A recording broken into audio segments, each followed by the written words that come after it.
The bedroom was a tomb of shadows, the air thick with the sour tang of last night's wine. I stood frozen, staring at the glint of gold on the nightstand. A wedding ring, my wedding ring, carelessly tossed beside a half-empty glass. Sarah's voice from last night echoed in my skull, her laugh sharp as broken glass. "Oh, this? Just a friendship bracelet now, Matt."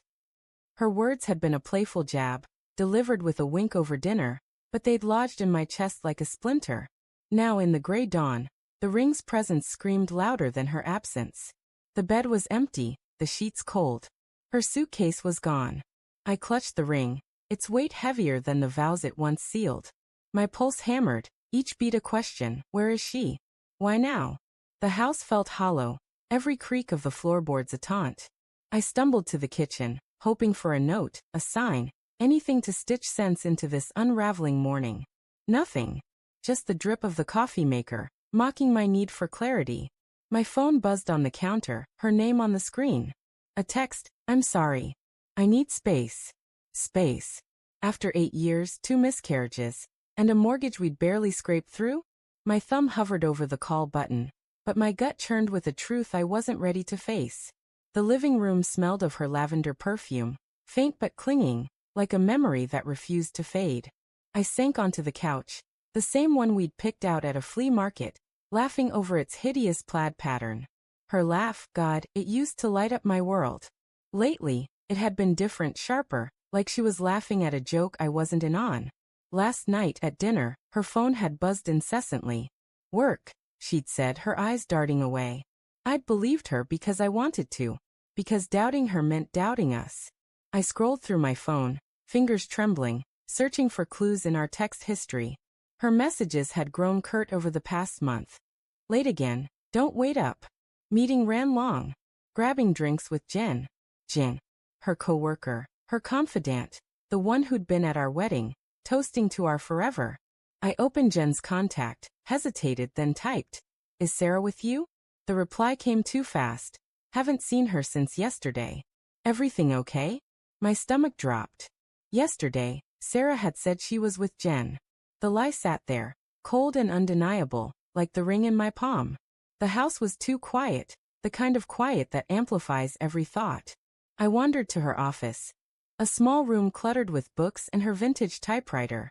Her laptop was gone, but a sticky note clung to the desk. "Call TT?" Who the hell was T?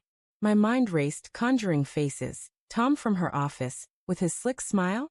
Or maybe Tara, her old college friend who'd resurfaced last year? I rifled through her desk, guilt prickling my skin. A folded receipt slipped from a drawer. Dinner for 2 at La Rosa, dated last week. I hadn't been there. The total, $142, stung like a slap. Who pays that much for a work dinner? My phone buzzed again. Another text from Sarah. "Please don't hate me. I'll explain soon." Hate her? I didn't know if I could. I loved her too much, even now, with betrayal clawing at my chest. I called her, but it went straight to voicemail. Her voice, warm and familiar, promised to call back soon. A lie like everything else. I sank to the floor, the receipt crumpled in my fist, and let the anger come. It burned, but beneath it was something worse: grief. Grief for the life I thought we had. The doorbell jolted me upright. Through the peephole, I saw Jen, her face pale, eyes red-rimmed. My heart lurched. "Matt," she said when I opened the door, her voice barely above a whisper. "We need to talk." She stepped inside, clutching her purse like a lifeline. The air between us crackled with unspoken truths. "Sarah's not herself," she began, avoiding my gaze. "She's been distant. I didn't want to worry you, but..." She stopped, her lips trembling. "But what?" I snapped, louder than I meant. Jen flinched. "She's been spending time with someone. I don't know who. She wouldn't tell me." The room spun. I gripped the counter, the edge biting into my palm. "When?" I asked, my voice hoarse. Jen swallowed hard. "For months. I thought it was stress, maybe a midlife thing. But last week, I saw her at La Rosa. She wasn't alone." The receipt burned in my pocket. "Who was it?" I demanded. Jen shook her head, tears spilling. I couldn't see his face. "She looked happy, Matt. Happier than I've seen her in years." Happier. The word was a knife, twisting deeper with every syllable. I wanted to scream, to demand why Sarah hadn't talked to me, why she'd let our marriage bleed out in silence. Instead, I asked, "Why didn't you tell me?" Jen's eyes met mine, full of guilt. I wanted to, but she's my friend. I thought she'd come back to you. Come back. Like I was a place she'd left behind. I drove to La Rosa, the receipt my only lead. The restaurant was dim, all velvet booths and candlelight, a place for secrets. The hostess recognized Sarah's name, her smile faltering when I mentioned the date. She was with a gentleman, she said carefully. They come here often. Often. The word was a death knell. I pressed for a name, but she shook her head. I can't, sir. Privacy. I left, the ring heavy in my pocket, its inscription, always yours, mocking me. Back home, I sat in the dark, replaying every moment of the past year. The late nights, the excuses, the way Sarah's touch had grown mechanical, like a habit she couldn't break. I'd rationalized it all. Her job was demanding, we were both tired, marriages ebb and flow. But now, the truth was a flood, drowning every excuse. I opened my laptop, heart pounding, and logged into our shared cloud account. Her photos synced automatically. I scrolled, dreading what I'd find. There it was, a selfie time-stamped last month. Sarah radiant, her arm around a man whose face was half-cropped.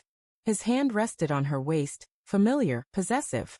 The background was a park we used to walk in, back when we'd talk about forever. I zoomed in, searching for clues, but the image was blurry.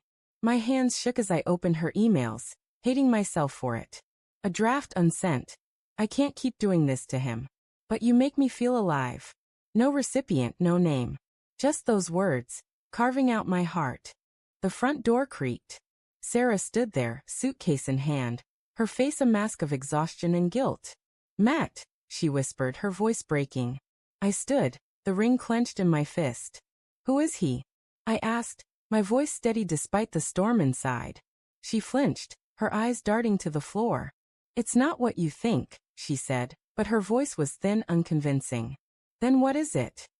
I stepped closer, the air between us electric with pain. You called our ring a friendship bracelet. You lied about Jen.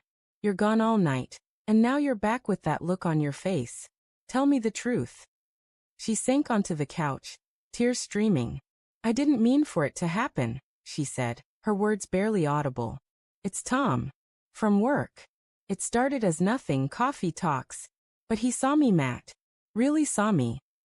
Her words were a punch, stealing my breath. And I didn't? I asked, my voice cracking. She looked up, her eyes raw. You stopped looking. You were there. But you weren't there.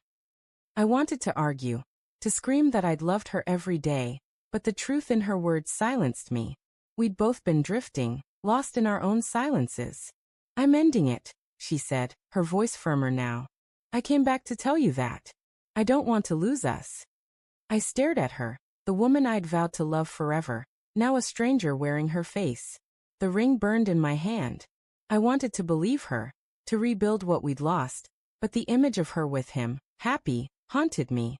How do I trust you again? I asked, my voice barely a whisper. She reached for me, but I stepped back, the distance between us a chasm. I dropped the ring onto the coffee table, its clatter deafening in the silence. You called it a friendship bracelet, I said, my voice cold. Maybe that's all it ever was. I walked out, the door slamming behind me, her sobs echoing in my ears. The night swallowed me, the stars indifferent above. I didn't know if I was leaving her or myself, but I knew one thing. Trust, once shattered, leaves shards too sharp to piece back together.